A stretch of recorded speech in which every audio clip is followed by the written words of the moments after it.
Hi, everybody. We are at one of San Francisco's navigation centers. With invisible people, I always feel it's important to have balance, to not just show the crisis, but to also show organizations and people that are working to end homelessness.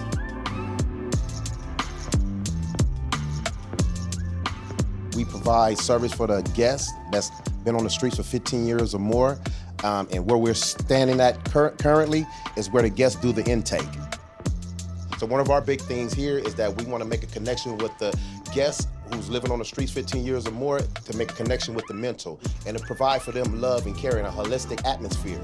So we provide terms are very important. So these are care managers. That's one of the care managers, and what the guest does when the guest arrives here through intake, the guest must come see a care manager to go through the assessment.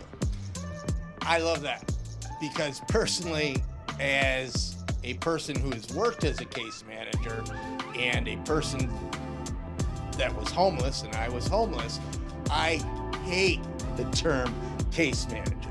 For one, it's like you caught a case. Right. You know what I mean? Right. Caught a case, if you're not familiar, that's getting locked up, right? You know, you caught a case. So we're talking about people here, not a case. So a care manager, navigators are so much, better mentally on a person than saying case manager.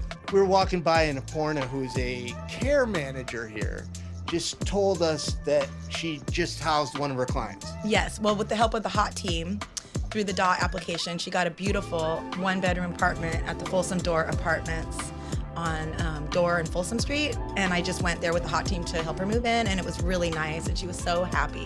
It was beautiful, all brand new with a nice balcony and everything. Now, how long was she out on the streets? I'm not really sure because she was staying with a friend who passed away, and then she ended up homeless, so I think a few months, like 3 months. Okay. She used to have an apartment up north before. Got it. Yeah, but a lot of our clients have been homeless like 20 years or 10 years, a long time. And just so you know, there is benefit obviously to the homeless person, but there's benefit to you, the general public, because housing people not only saves lives, it saves taxpayer money. So when you hear of a homeless person receiving a beautiful apartment, you're also receiving a beautiful tax savings. This is the dining hall where the guests come and be provided with meals to eat. We receive a lot of donations from Goodwills, churches that provide food for the guests, and we also provide guests from Meals on Wheels that we provide in a refrigerator. These are our 2 ambassadors that work in the kitchen when the guests come in and out. I like that term, ambassador. You guys are on it with the message. Absolutely. So we give them unlimited meals. They're able to get one per meal. We give them bread for, peanut butter jelly sandwiches. That's unlimited. Fruit, like you said, we also get food that come in from. So what do you mean by unlimited? Meaning, if I'm hungry, I can eat? Yeah, if you're hungry, you let me know your bed, and I'll write you down. I'll pop you a dinner in or a breakfast, whatever you like, whatever we have. We're just here to serve them. Yeah.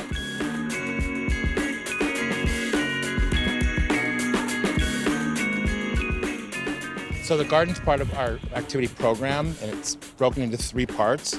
Part of it is a garden, and so we have guests that join part of the garden club, and they help raise the food that we eat. And this is their home, so it gives them a sense of ownership, something to look forward to, seeing things grow. They're contributing. Not everybody just wants to get handouts, so it's a buy-in for them to be part of the community. And there's nothing like watching plants grow and then harvesting them. It gives them a sense of self and something to look forward to.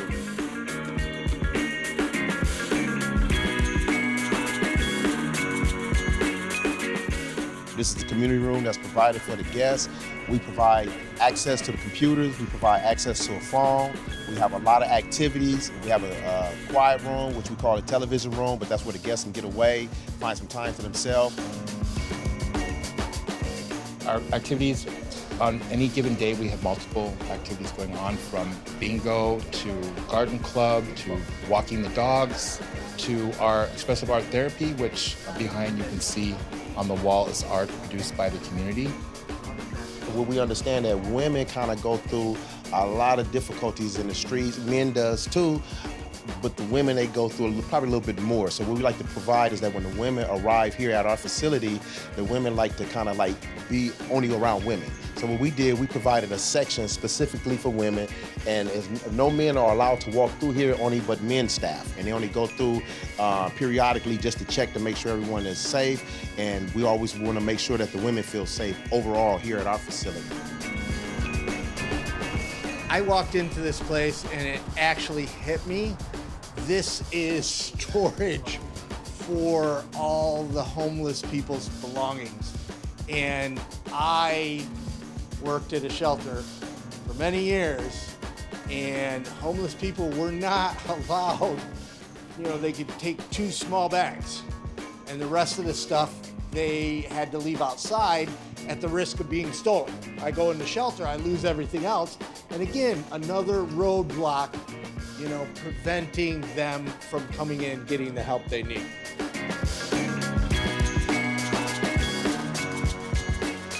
Dog food, cat food, rabbit food, bird food. You got rabbits? No, we had 3 rabbits, but they're gone now. 2 or 3 rabbits. Cats, birds, we got all that you need. Right? Really cool. Really cool. And that is so important. Nobody wants to part with their pet. People can come and go as they need to, 24 hours a day, that it's really focused on helping people get back into housing. And, that meals are on demand, that couples can move in together. We mix genders in dorms, at different places they've done different things, but let people push their beds together and snuggle at night. Try to bring back some of these things that we all use. Whoa. Like couples can be couples? Couples can be couples, and it's such an important part of refinding yourself and to find some calm and get out of the stressful state that is being on the street. Yeah.